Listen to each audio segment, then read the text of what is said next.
It all began on a stormy Friday night.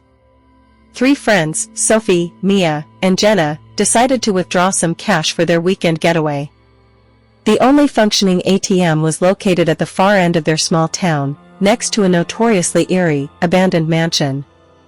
Unfazed by superstitions, they set out, laughing about the silliness of local ghost stories. As they approached the ATM, a black cat with startling green eyes appeared out of nowhere, weaving between their legs.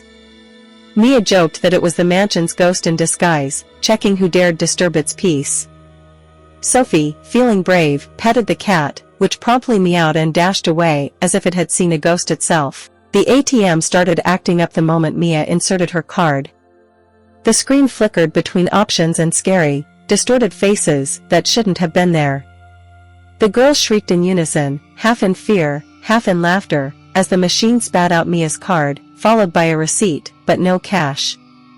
The receipt had a chilling message: better luck next life. Determined to get their money, Jenna tried next.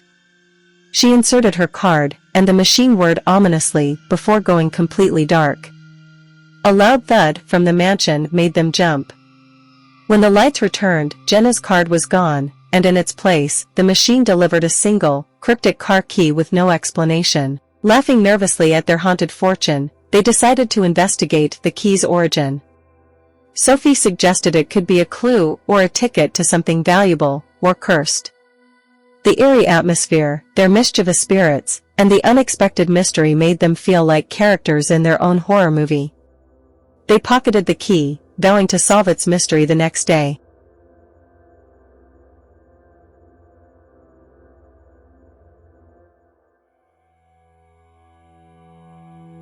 The next morning, still amused and curious about the previous night's events, the girls met up to trace the origin of the mysterious key. They scoured the local online forums and old newspapers for any mention of lost car keys or haunted vehicles, only to stumble upon a thread discussing a ghost car that appeared on foggy nights. The next morning, still amused and curious about the previous night's events, the girls met up to trace the origin of the mysterious key. They scoured the local online forums and old newspapers for any mention of lost car keys or haunted vehicles, only to stumble upon a thread discussing a ghost car that appeared on foggy nights. Emboldened by daylight and their numbers, Mia used the key, and to their astonishment, it fit. The engine sputtered to life with a reluctance that spoke of years of neglect. The dashboard lit up, revealing a digital display that ominously read, "Welcome back, my dears." They decided to take the car for a spin, laughing off the creepy welcome message. As they drove, the radio crackled to life on its own, cycling through stations until it settled on a broadcast from decades ago, a news report about 3 girls who vanished in a car just like this one. Freaked out, but too intrigued to turn back, they drove around, only to realize the car seemed to be driving itself, taking them back to the ATM. The black cat appeared again, sitting calmly in the middle of the road, watching as they approached.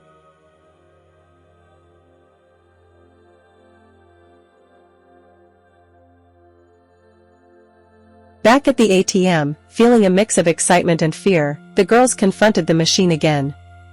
This time, Sophie dared to use her card. The ATM, perhaps recognizing the ghost car's presence, worked perfectly, dispensing not only cash but also another bizarre item, an old, faded photograph of 3 girls standing in front of the same mansion. The photograph sent chills down their spines.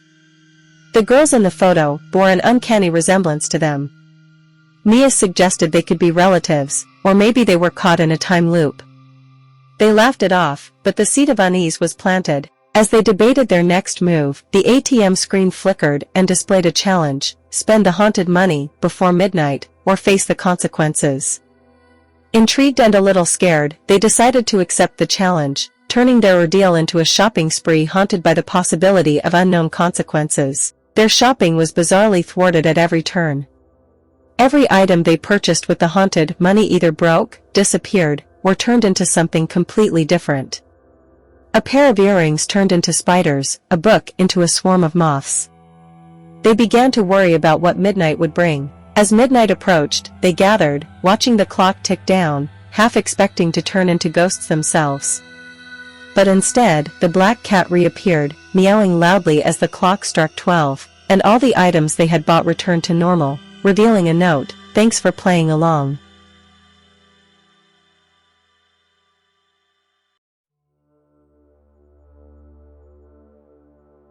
The next day, still puzzled by the strange events, they revisited the mansion to return the car and investigate further.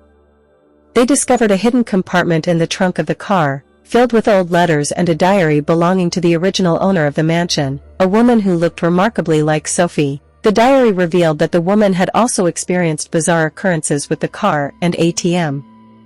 She had used them to scare away greedy relatives who were after her fortune.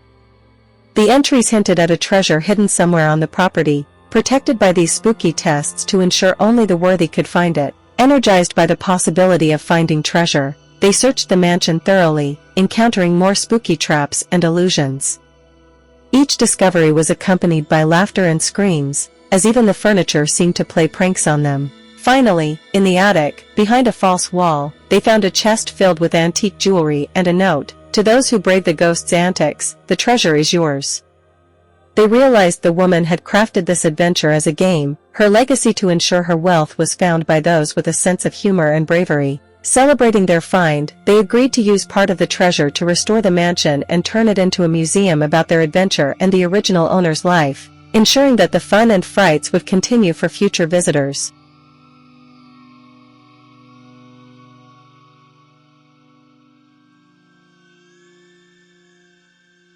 With the mystery solved and the treasure secured, they opened the mansion to the public, sharing their story and the original owner's clever setups. The museum quickly became famous for its haunted tours and interactive, spooky adventures. As part of the exhibit, they restored the ATM and the ghost car, now famous attractions where visitors could experience the same eerie thrills. The black cat, which they had adopted and named Spook, became the unofficial mascot, often seen napping on the car's hood. One night, during a special event, the ATM began dispensing tickets to a secret room in the mansion.